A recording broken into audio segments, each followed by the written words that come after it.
ఎంత బాధాకరమైన సంఘటన అంటే శనగ ఇత్తనాలు ఇవ్వాల రైతులకు సబ్సిడీతో. సెప్టెంబర్ 25 తారీఖు నుంచి అక్టోబర్ 5 తారీఖు లోపల ఇస్తారు ప్రతి సంవత్సరం. జగన్మోహన్ రెడ్డి ప్రభుత్వంలోనే ఎవరైనా కానీ సేద్యం చేసి విత్తనం వేసేదానికి సెప్టెంబర్ 25 నుంచి అక్టోబర్ 5 శనగ ఇత్తనాలు 40% సబ్సిడీతో ఇస్తాం వైఎస్ఆర్ కాంగ్రెస్ పార్టీ అధికారంలో ఉన్నప్పుడు. ఇప్పుడు బాధపడే అంశం ఏంటంటే ఈ బుద్ధుడికి శనగ ఇత్తనాలు వేలే, ఈ బుద్ధుడికి లే, ఇప్పుడు చేస్తున్నారు. ఇప్పటికి విత్తనాలు ఎవరికి ఇవ్వాలని చెప్పి నమోదు కార్యక్రమం, రిజిస్ట్రేషన్ కార్యక్రమం ఇప్పుడు చేస్తున్నారు. అంటే దొంగలు పడిన 6 నెలల కుక్కలు మొరిగినట్టు సేద్యం ఎప్పుడు చేయాలా, ఇత్తనం ఎప్పుడు వేయాలనేది ఒక సమయము, కాలము, సమయపాలన లేదా? మన ఇష్టానుసారమా? ఉండదట్లా.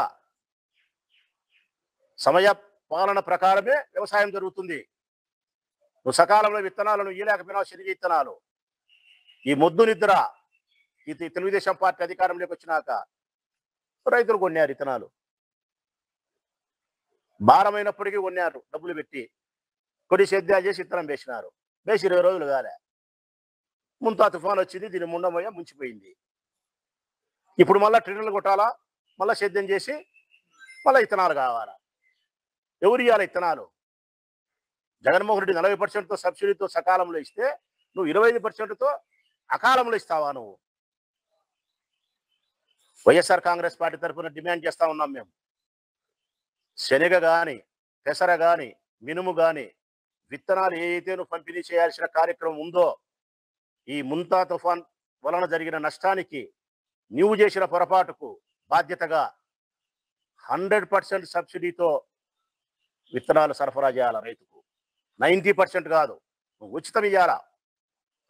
రైతులకు ఉచితంగా విత్తనాలను పంపిణీ చేసి మళ్ళీ వ్యవసాయం చేయడానికి అతని ప్రోత్సాహించి కల్పించాలా.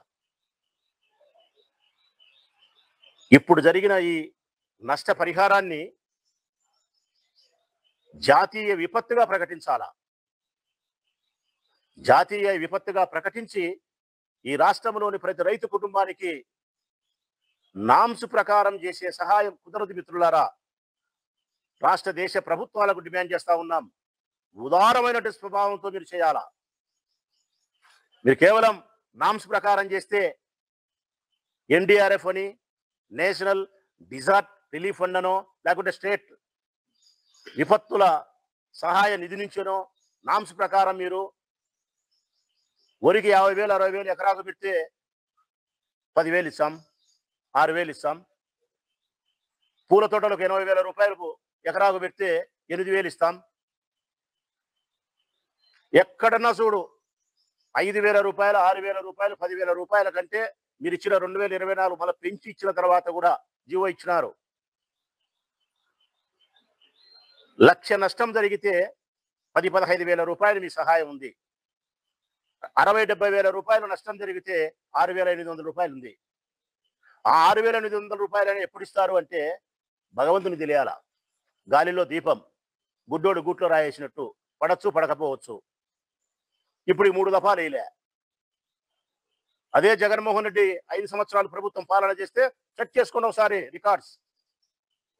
ప్రతి సంవత్సరం ప్రకృతి వైపరీత్యాల వల్ల జరిగిన ప్రతి నష్టానికి జగన్మోహన్ రెడ్డి ప్రభుత్వంలో 3 దినాలలో పంట నష్టాన్ని నమోదు చేసినారు. 3 దినాలు, 30 దినాలలో రైతుల అకౌంట్లలో లెక్క వేసినారు. అది ఎంతన్నా కానీ ఈరోజు ఆ పరిస్థితి లేదు. ఇప్పటి వరకు ఘోరాతి ఘోరమైనటువంటి ఇన్సిడెంట్ ఏంటంటే రైతుల పక్షాన చంద్రబాబు నాయుడు చేసిన తప్పు క్షమించరాని తప్పు, క్షమించరాని తప్పు. మామూలుగా ఈ నోటితో అనకూడదు, కానీ రైతులకు జరిగిన అన్యాయానికైతే ఈ ప్రభుత్వం చేసిన దానికి ఈ ప్రభుత్వానికి ఉరివేయాల. రైతులకు చేసిన నష్టానికి ప్రభుత్వానికి ఉరివేయాల. ఏందంత పెద్ద తప్పు అంటే జగన్మోహన్ రెడ్డి గారి ప్రభుత్వంలో రైతుల కోసం అని చెప్పి ఉచిత పంటల బీమా పథకాన్ని తీసుకొస్తే లేదు, ఇప్పుడు ఎత్తేసినారు. ఉచిత పంటల బీమా పథకమే కానీ ఈ రోజు కన్నా ఉండి ఉంటే రైతులకు నష్టపరిహారం పెద్ద స్థాయిలో జరిగిండు. ఎవరైతే రైతు ఒక పంటకు సంబంధించినటువంటి బీమా చేసుకునేటప్పుడు ఆ ప్రీమియం ఎంతైతే చెల్లించాలనో డబ్బును అది జగన్మోహన్ రెడ్డి ప్రభుత్వమే చెల్లించింది. ఈ రాష్ట్రంలో ఉండే అన్ని లక్షల ఎకరాల భూములకు వ్యవసాయానికి సంబంధించి సాగు చేసిన పంటకు ప్రీమియం తనే చెల్లించినాడు. ప్రకృతి వైపరీత్యాల వల్ల ఎటువంటి నష్టం జరిగినా పంట నష్టపరిహారం కింద బీమా పథకం నుంచి డబ్బు వస్తుంది. ఇప్పుడు ఈయన చంద్రబాబు నాయుడు పెద్ద మొగుడు వచ్చిన తర్వాత ఉచిత పంటల బీమా పథకం తీసేసినాడు. తీసేసి రైతులే ప్రీమియం చెల్లించాలని పెట్టాడు. రైతులే ప్రీమియం చెల్లించాలా. భారమైనటువంటి ఆ ప్రీమియం చెల్లించడానికి రైతులు చెల్లించలేకపోవడం, అవగాహన లేని రైతులు చెల్లించలేకపోవడం, ఈరోజు ఇంత జరిగిన నష్టానికి రూపాయి లెక్క రాదు. మళ్ళా సిగ్గన లేకుండా నిన్న చెప్తున్నాడు పత్రికలకు, ఎక్కడైతే ఇన్సూరెన్స్ బీమా పథకం ఎక్కడైతే చేసి ఉన్నారో రైతులు వాళ్లకు నష్టపరిహారం అందించే ప్రయత్నం చేస్తుంది ఈ ప్రభుత్వం. నువ్వు చేసేది ఏందయ్యా? నా వ్యవసాయ భూమికి నా పంటకు నేను బీమా కట్టి ఉంటే నువ్వు చేసేది ఏంది? నాకే వస్తుంది. నువ్వు ఇప్పించేది? ఈ రాష్ట్ర ప్రభుత్వం నుంచి నువ్వు చేయాల్సిన పని ఏందో చేయలేను సక్రమంగా. ఇప్పటికి ఈ క్రాప్ చేయలే అంటే పంటను నమోదు చేయలే. ఇప్పటికీ ఈ రాష్ట్రంలో ఏ పంట ఎక్కడ వేసినారు, ఉదాహరణకు ప్రొద్దుటూరు నియోజకవర్గం ఉంది, వెలవలి గ్రామం ఉంది. వెలవలి గ్రామంలో ఎన్ని ఎకరాల భూమి ఉంది, ఎన్ని ఎకరాలలో ఏ రైతు ఏ పంటలు వ్యవసాయం చేసినాడు, ఈ క్రాప్ చేయలే. పంటను నమోదు చేయకపోతే నేను ఏం రూపంలో వాళ్ళకి సహాయం చేస్తావు? ఈ క్రాప్ ఇప్పుడు చేయకపోతేవి, ఉచిత పంటల బీమా పథకం ఎత్తేస్తేవి, ఇన్సూరెన్స్ లేదు, ఇన్పుట్ సబ్సిడీ అంతంత మటుకు మొత్తుకొని ముఖం కడుక్కున్నట్టు ఇన్పుట్ సబ్సిడీ కూడా. ఆర్బీకేలు రైతు భరోసా కేంద్రాలు జగన్మోహన్ రెడ్డి తీసుకొస్తే నిర్వీర్యం చేసినావు. నిర్వీర్యం. ఆ రైతు భరోసా కేంద్రాలు ఉన్నప్పుడు విత్తనాలు, ఎరువులు, పురుగుల మందులు అన్ని గ్రామాలలో లభ్యమయ్యేటి. ఆర్బీకేలు నిర్వీర్యం చేసిన తర్వాత విత్తనాలు లేవు, ఎరువులు లేవు, పురుగుల మందులు లేవు. లాస్ట్కు యూరియా ఇయ్యలేకపోయింది ఈ చేతగాని దద్దమ్మ ప్రభుత్వం. యూరియా ఇయ్యలేకపోయింది.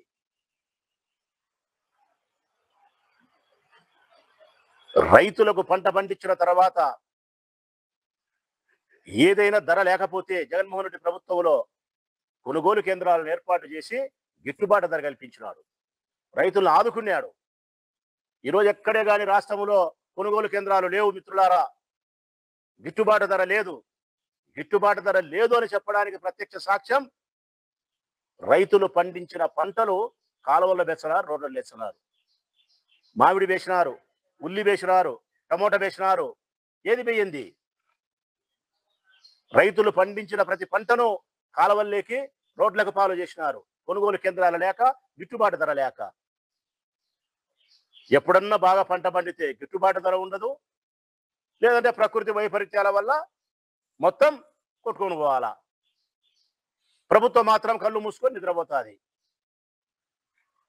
ప్రభుత్వం మాత్రం పంటల బీమా పథకం చేయదు, ఈ క్రాప్ చేయదు, గిట్టుబాటు ధర ఇయ్యదు, కొనుగోలు కేంద్రాలు ఏర్పాటు చేయదు, ఆర్బీకేలను ఉపయోగించుకోదు. జగన్మోహన్ రెడ్డి 5 సంవత్సరాల పాలనలో ఇవన్నీ రైతులకు పుష్కలంగా అందినాయి. ప్రతి సంవత్సరము ఉచిత పంటల బీమా పథకం చేసినాడు, ఇన్సూరెన్స్ క్లెయిమ్ చేసినాడు, ఈ క్రాప్ చేసినారు, గిట్టుబాటు ధర కల్పించినారు, కొనుగోలు కేంద్రాలు ఏర్పాటు చేసినారు, ఆర్బీకేలను ఉపయోగించుకున్నారు, సలహాలు ఇవ్వగలిగినారు, ఎరువులు, విత్తనాలు, మందులు ఇవ్వగలిగినారు. ఇవన్నీ ఇప్పుడు లేవు. ఇవన్నీ ఏంటి లేవు. ప్రచారం మాత్రం ఉంది, అద్భుతమైనటువంటి ప్రచారం. ఆ ప్రచారంలో కూడా అంతా ఇంత ప్రచారం కాదు. అసలు తీర్మానంగా రైతు లోకాన్ని ఉద్ధరించినట్టు, రైతులకు తీవ్రంగా మేలు చేసినంత ప్రచారాన్ని కల్పించుకుంటుంది. ఎంత అసహ్యకరం ఇది. విపత్తు సమయంలో కూడా ప్రచార ఆర్భాటానికి ప్రాధాన్యతనిచ్చి రైతుల యొక్క కన్నీళ్లు తుడవడానికి ప్రయత్నం చేయలేని ఈ ప్రభుత్వం ఒక ప్రభుత్వమా? ఏ పంట మిగలలే.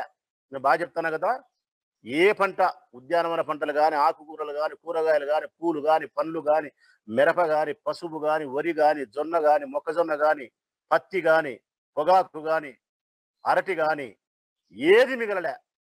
ఊడ్చకపోయింది. సర్వనాశనం. సర్వనాశనంలో కూడా ఢిల్లీలో ప్రభుత్వం నిలబడినేది ఢిల్లీలో ప్రభుత్వం నిలబడినేది ఈ రాష్ట్రంలోని ఎంపీల వల్ల. ఈ రాష్ట్రంలో ఎంపీలు లేకపోతే నరేంద్ర మోడీ ప్రభుత్వమే నిలబడదు. ఈ రాష్ట్రంలో ఈ కూటమి పార్టీలకు ఎంపీలు ఇచ్చింది ఈ రాష్ట్ర ప్రజలు. ఈ రాష్ట్ర ప్రజలు ఢిల్లీ ప్రభుత్వాన్ని నిలబెట్టే ఆ ఢిల్లీ ప్రభుత్వం ఈరోజు ఈ రాష్ట్రంలోని రైతులను, ప్రజలను నిలబెట్టదా? నిలబెట్టడానికి చంద్రబాబు నాయుడు కృషి చేయడా? చేయడు. ఎంతసేపునే నరేంద్ర మోడీని వచ్చినప్పుడు భజన చేస్తాడు. భజన. నరేంద్ర మోడీ ఇంతటోడు, అంతటోడు, గొప్పోడు. ఒకప్పుడేమో నరేంద్ర మోడీ దొంగోడు, చెడ్డోడు, జైల్లో పెట్టాలా, పెళ్ళాం పిల్లోళ్ళు లేనటోడు, పిల్లానికి భూ పెట్టనేటోడు. అప్పుడు ఇప్పుడు అబ్బా ఇంత గొప్పోలేడు, అంత గొప్పోలేడు. భజనకు మాత్రమే పరిమితమైనటువంటి నీ నోరు ఈ రాష్ట్రంలో రైతుల కోసం నరేంద్ర మోడీ ప్రభుత్వాన్ని గట్టిగా ప్రశ్నించడం కానీ, వినయపూర్వకంగా విజ్ఞప్తి చేయడం కానీ, మనకుండబడిన ఎంపీల బలములని నీ ఢిల్లీలో ప్రభుత్వం నిలిపినామని చెప్పి దాన్ని చూపించి రాబట్టుకోవాల్సింది రాబట్టి ఈ రైతులకు నష్టపరిహారాన్ని పూర్తి స్థాయిలో ఉదార స్వభావంతో ఇవ్వాలా. నామ్స్ ప్రకారం ఇచ్చే లెక్క సరిపోదు. నేను చెప్పినట్టు శనగ కానీ, మినుమ కానీ, విత్తనాలు ఏవైతే ఉన్నాయో, పెసర కానీ 100% సబ్సిడీతో లెక్క లేకుండా విత్తనాలు మళ్ళీ పంపిణీ చేయాలా. జాతీయ విపత్తుగా ప్రకటించడానికి ఇన్ఫ్లుయెన్స్ చేయాల్సిన బాధ్యత ఈ ప్రభుత్వం పైన ఉంది. ఈ రాష్ట్రంలో పాలన లేదు మిత్రులారా, ప్రచారం ఉంది. ఈ రాష్ట్రంలో పాలన లేదు, ప్రచారం మాత్రమే మిగిలింది నాకు తెలిసినంత వరకు. అంతకు మించి ఈ రాష్ట్రంలో ఏవే కానీ జరుగుతానే విధానమే నాకు కనిపించడంలే. కర్నూలు జిల్లాలో అయితే ఉల్లి రైతులు అయితే పాపం ఉరేసుకోవాలా ఉల్లి రైతులు. ఉభయ గోదావరి జిల్లాలో వరి రైతులు అయితే ఖచ్చితంగా ఉరే, వేరే మార్గమే లేదు అసలు వాళ్లకు. కర్నూలు జిల్లాలో గ్రామీణ ప్రాంతాల్లో ఉండే రైతులు, రైతు కూలీలు విచారించదగ్గ అంశం. ఈరోజు నిన్న గడిచిన వారం 10 రోజులుగా 10,000 మంది వలస వినారు. 10,000 మంది పట్టణాలకు. గ్రామీణ ప్రాంతాల్లో రాజుల్లాగా వ్యవసాయం చేసి ఈ దేశానికి అన్నం పెట్టే రైతన్న బతకలేక పిల్లాన్ని పిల్లోళ్ళని పిలుచుకొని మూట భుజాన్ని వేసుకొని పట్టణాలకు పోయి కూలి పని చేసుకొని వలసపోతా అంటే సిగ్గుపడాలి ఈ ప్రభుత్వం. ఇంతకంటే అసహ్యకరమైంది ఇంకా ఈ దేశంలో లేదు. అన్నం పెట్టే రైతన్న అప్పులో రామచంద్రాన్ని అలమటిస్తున్నాడు. ఈ దేశానికి అన్నం పెట్టే రైతన్న ఈ ప్రభుత్వంలో అప్పులో రామచంద్రాన్ని అలమటిస్తున్నాడు. వైఎస్ఆర్ కాంగ్రెస్ పార్టీ డిమాండ్ చేస్తా ఉంది గట్టిగా, ఈ తుఫాను జాతీయ విపత్తుగా ప్రకటించాలా. నామ్స్ ప్రకారం కాకుండా పూర్తి స్థాయిలో ఉదారమైన స్వభావంతో రైతుల నష్టపరిహారాన్ని కేంద్ర రాష్ట్ర ప్రభుత్వాలు భరించాలా. మనిషి మరణిస్తే 5 లక్షల రూపాయలు ఇవ్వాలా. ఇల్లు దెబ్బతింటే మరమ్మత్తు చేపించి నిలబెట్టాలా. పశువులు కానీ, గొర్రెలు కానీ, మేకలు కానీ కొట్టకపోయినా మరణించిన 50,000 రూపాయలు ఇవ్వాలా. మీరు చెప్పిన ప్రకారం వరి పంటకు 50,000, 60,000 అయితే 6,000, 8,000, 10,000 ఇస్తే కుదరదు. పూల తోటకు 80,000 ఎకరాకైతే 12,000 ఇస్తామంటే కుదరదు. పూర్తి స్థాయిలో మీరు సహాయం చేయాలా. రైతులు తిరిగి మళ్ళీ మీరు నిలబెట్టుకునే ప్రయత్నం చేయాల్సిన బాధ్యత ఉంది. అయినా మా మా మా ఎర్రి కాకపోతే రైతులమైనా మేమైనా మా ఎర్రి కాకపోతే కన్నా 24 నుంచి ఇప్పటి వరకు 1.5 సంవత్సర కాలంలో 3 సార్లు పెనగల్ తుఫాన్ అని, 2 సార్లు ఈ ప్రాంతంలో వచ్చిన తుఫాన్లకు పంట నష్టం జరిగి నివేదికలు పంపించే లెక్కియని ఈ ప్రభుత్వం ఈ తుఫానుకైనా లెక్కించాలని చెప్పి అని కూడా మా ఎర్రి, మా అమాయకత్వం. నేను రైతులకు స్పష్టంగా చెప్తా ఉన్నా, ఈ చంద్రబాబు నాయుడు ప్రభుత్వంలో ఇప్పటి నుంచి జరిగిన 3 తుఫాన్లకు, పెనగల్ తుఫాను కానీ, మన ప్రాంతంలో జరిగిన కరువు మండలాలకు ఇవ్వాల్సిన డబ్బు కానీ 3 సార్లు ఇలే. దీనికి కూడా ఇస్తాడన్న నమ్మకం నాకు లేదు. ఇచ్చినా కొద్దో గొప్పో, అది కూడా ఇప్పుడు కాదు, ఎప్పుడో. మనిషి సచ్చినాక ఎప్పుడు అన్నం పెడతాడు. ₹1,00,000 ఎకరాకు నష్టం తిరిగితే 6,000 7,000 ఇస్తారు. అసలు విత్తనాలు మామూలుగా వాళ్ళు చెప్పిన ప్రకారం అయితే వరికి ఎకరాకు 6,000 ఇచ్చారంట. వరికి నష్టపరిహారం ఎకరాకు 6,000, 40 నుంచి 50,000 అవుతుంది తక్కువనే కానీ. పసుపుకు ₹1,00,000 పెట్టుబడి. ఏం శేఖర్ అంతేనా? ₹1,00,000 అవుతుంది పసుపుకు, 12,000 ఇచ్చారంట. ఇస్తే రైతులారా, అది కూడా ఇస్తారని కాదని చెప్పేది, ఒకవేళ ఇస్తే సకాలంలో ఇస్తే పూల తోటలు అయితే 80,000 వస్తుంది ఎకరాకు, 8,000 ఇస్తారంట. ఎవరు ముక్కులో పెడతావయ్యా? ₹80,000 చొప్పున ఒక 5 ఎకరాలు పూల తోట వేసిన రైతు 4 లక్షలు అయితే 4 లక్షలకు నువ్వు 40,000 ఇస్తే ఎవరు ముక్కులో పెడతావు? తమలపాకులు 90,000 నుంచి ₹1,00,000 వస్తుంది పెట్టుబడి, 18,000 ఇస్తారంట.